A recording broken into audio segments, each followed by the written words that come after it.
আমি অনুতপ্ত, দুঃখিত। আমি রাজ্যের মুখ্যমন্ত্রীর কথা রাখতে গিয়ে সেদিন এই হিন্দু ভাইদের মনে যে আঘাত পেয়েছিল, আমি তার জন্য আজকে প্রকাশ্য এই লক্ষ লক্ষ মানুষের সামনে করজোড়ে ক্ষমা চেয়ে নিচ্ছি।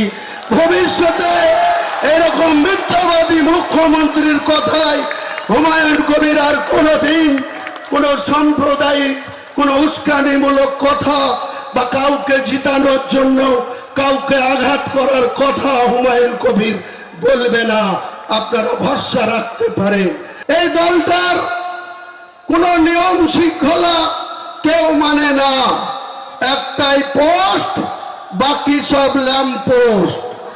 জন্মলগ্ন থেকে রাজ্যের সভাপতি মাননীয় সুব্রত বক্সী, তাকে শুধু শ্রীখণ্ডী করে রেখে দেওয়া হয়েছে।